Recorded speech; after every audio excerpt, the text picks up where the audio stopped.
So I'll ask you a question, sister. What brought you towards the path of Ahlul Bayt? And what specifically, if there's anything that was specific?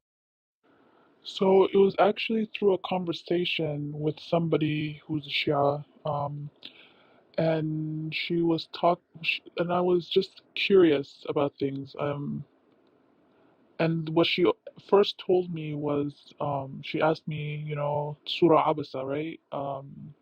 How we Sunnis believe that the Prophet, he frowned, sallallahu alaihi wasallam.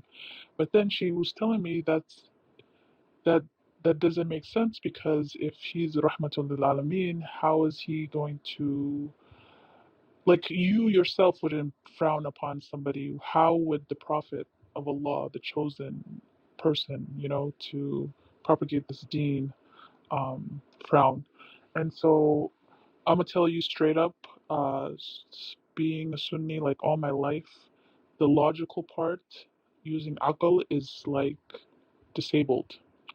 So now I'm like trying to ask questions, trying to learn, because what we just do is we learn all these things and we kind of regurgitate it. Whatever our teachers teach us in madrasas, we just memorize it like parrots, and then we propagate it again, and then we just keep doing this like a cycle. So just going outside of the box, and even like the mubashirin, the 10 mubashirin of Jannah, like how are they all muhajirun?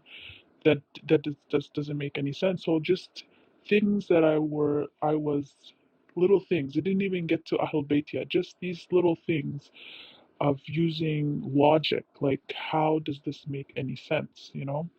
And then when I heard about like the story of Fatima, Zahra alayha salam, like, to us, we grew up knowing that she is one of the four queens of Jannah, but we don't know anything about her. Like, we know she's the daughter of the Prophet. There's hadith where she needed help in the house, and the Prophet told her to make these certain adhkars, but nothing else. Like, we don't know how she died, we don't know where she's buried, none of that. And even her children, Imam Hussein and Hassan, like, they're like Peter Pan. Somebody was telling me, like, they never grew up.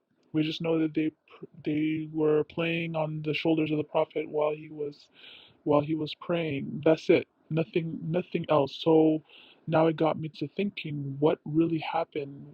There has to be some reference or text that explain what happened to the descendants of the Prophet, sallallahu alaihi wa alihi. And then the part that really, before I even get to all of that, the part that really got me shook was the story of the al-ifk, because I just recently was taking a class with this sheikh, and he was giving us the Sunni version of it, and I was blown away, and I was like, oh, subhanallah, Aisha, she went through so much, she all this. But then when I hear the other story, and just using other things, that incidents that happened with her, like, kind of, it didn't make sense. So, like, the logic part of it, again, using my logic. So what really got me to the teachings of Ahlul Bayt was logic, and that's not something that's very welcome, because it's sami'na wa ta'ana, you hear and you obey. But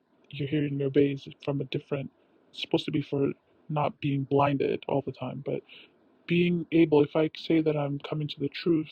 And the other thing, I don't want to go on a tangent, but I just noticed through the teachings of Ahlul Bayt is, because it's the truth, it can stand up on its own legs and feet, come and look at it, decipher it, see if there's anything wrong with it. Whether it's Sunni Islam, you can't really do that.